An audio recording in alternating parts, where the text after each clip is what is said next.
안녕하십니까. 한국검사엔지니어링에 근무하고 있는 강경구라고 합니다.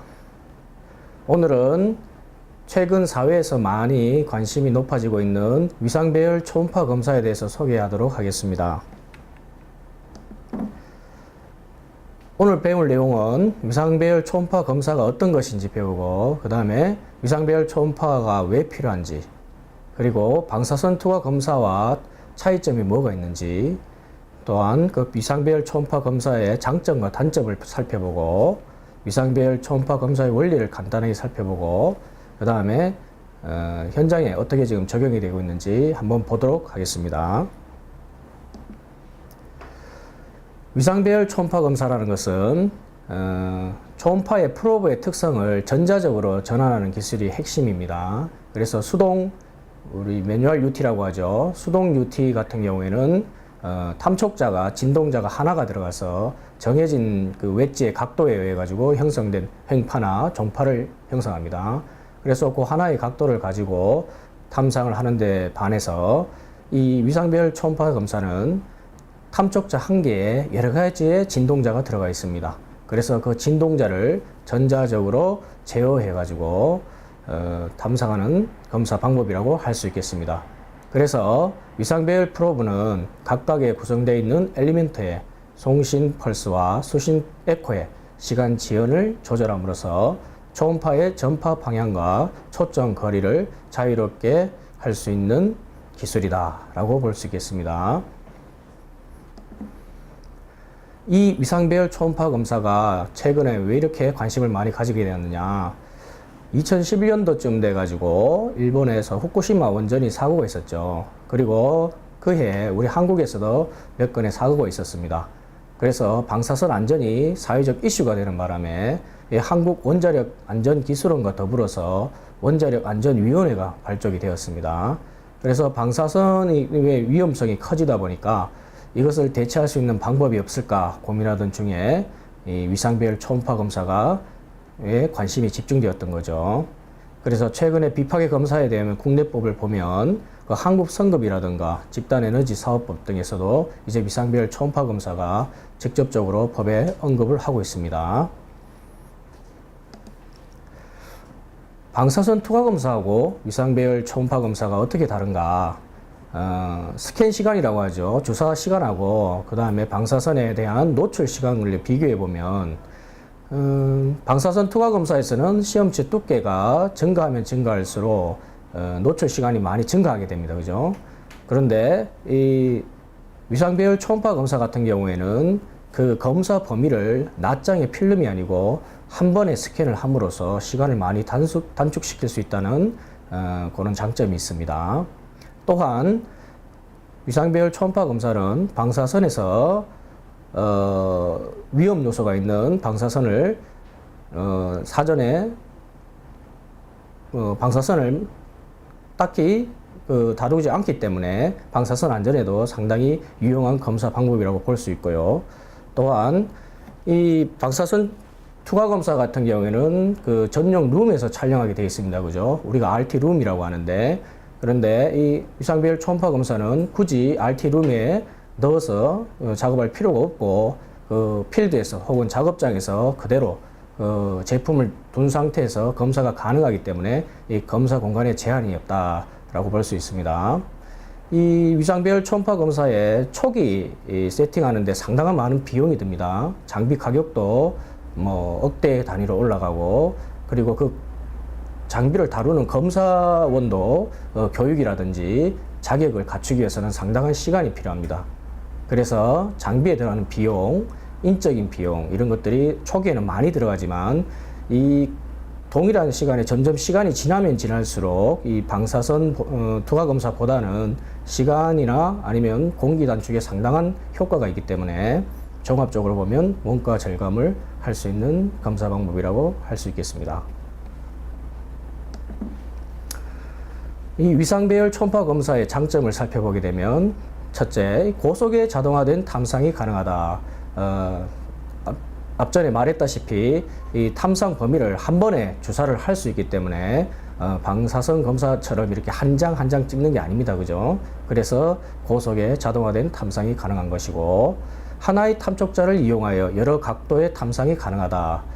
이것도 탐촉자 하나에 여러 가지 엘리먼트가 있으니까 엘리먼트를 전자적으로 이렇게 제어를 함으로써 각도를 여러 가지를 형성할 수 있고 또한 방향도 전환이 가능하다. 그 다음에 하나의 탐촉자를 이용하여 원하는 깊이의 빔을 집속 가능하다. 이 초점을 맞춘다고 하죠. 그래서 탐촉자의 진동자를 시간 지연을 통해 가지고 이 초점을 집속 기능을 할 수 있다라는 것들이 장점이 되겠습니다. 또한 복잡한 형상의 시험편에 적용이 가능하다.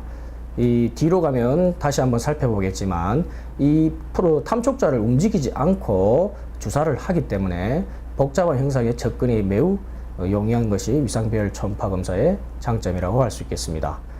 끝으로 이 데이터의 영구 보존이 가능하다. 이것 때문에 이제 방사선 투과 검사에서 대체로서 많이 이제 사용되는 거죠. 누가 보더라도 다음에 이 증거 자료, 근거 자료가 남기 때문에 영구 보존이 가능하기 때문에 이런 것들을 장점으로 둘 수 있겠습니다. 그러면 위상배열 초음파 검사의 단점은 없는가 살펴보게 되면 검사 장비 및 소모품이 고가다. 그래서 초기 비용이 많이 든다고 했습니다. 그죠? 그래서 프로브, 스캐너, 웨지 등이 우리가 일반적으로 생각하는 그런 금액 이상으로 상당히 비쌉니다. 그 다음에 결항 검출 감도는 TOFD에 비해서 상대적으로 낮다. 여기 다음에 한번 TOFD에 대해서 언급할 시간이 있겠지만 이 PAUT는 매뉴얼 UT가 갖고 있는 그런 감도 면에서는 비슷한 그 감도 검출 능력이 있습니다. 그래서 요 TOFD 같은 경우에는 기본적으로 이 감도가 한 20dB 이상 높다고 보니까 상당히 미세한 결함도 이제 잡고 그리고 최적 검사에 있어서는 전체 최적에 상당히 유용한 검사입니다.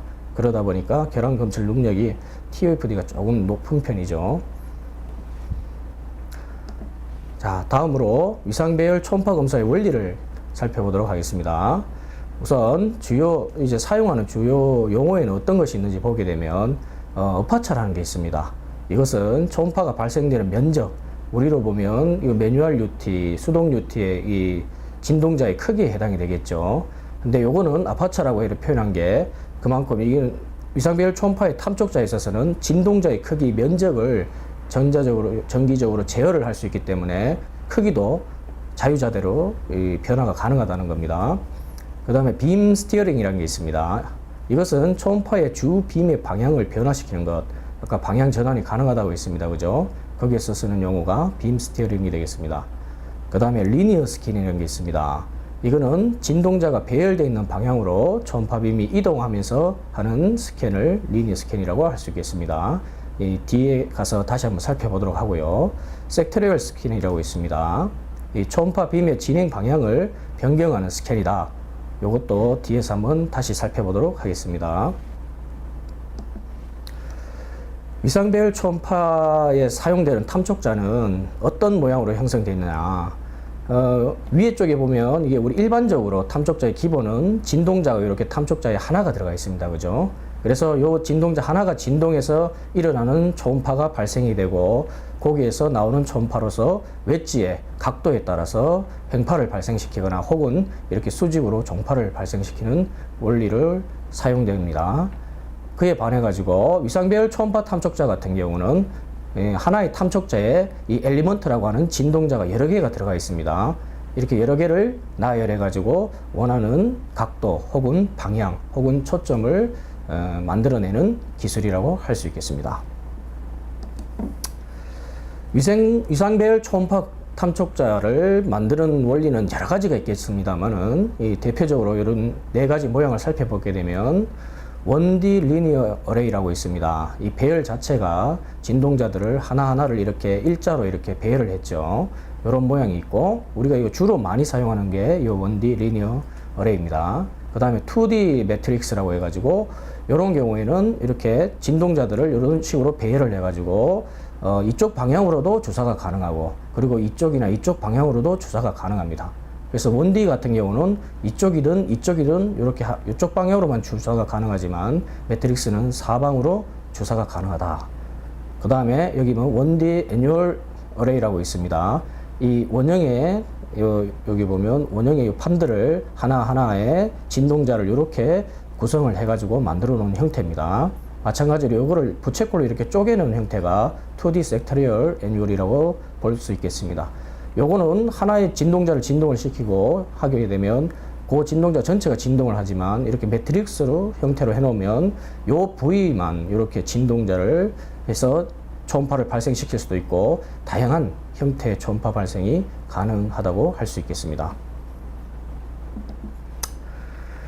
위상배열 초음파 탐촉자의 초음파 발생 원리를 보게 되면 이 하나의 탐촉자에 있는 이 각각의 엘리먼트의 정기적 싱글 트리거 펄스를 발생을 시키는데 여기서 보는 바와 같이 시간의 차를 둡니다. 시간의 차를 둬서 어떤 신호는 빨리 진행하도록 하고 어떤 신호는 아주 늦게 진행하도록 해가지고 시간차에 의해서 이렇게 초음파가 발생되는 것들이 서로가 간섭을 일으키면서 그 접점에 이렇게 하나의 초음파가 발생이 됩니다.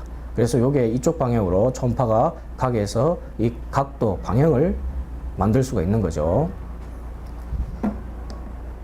자, 그래서 초음파가 어떻게 발생하느냐.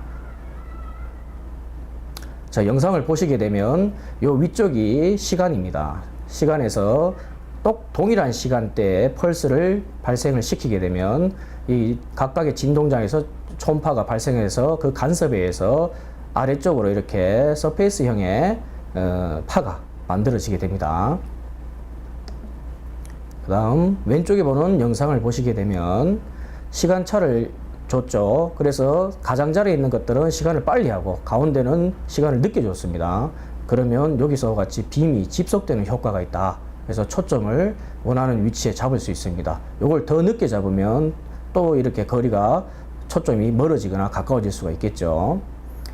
자, 이쪽을 보시게 되면 이건 빔을 조형하는 겁니다. 이 앞전에 있는 영상에서는 이 수직으로 이제 빔이 나오던 것을 시간차를 이용해서 신호를 이렇게 시간차를 두고 진행을 해서 나오는 빔이 이렇게 각을 형성해서 빔이 형성되는 걸 볼 수가 있습니다.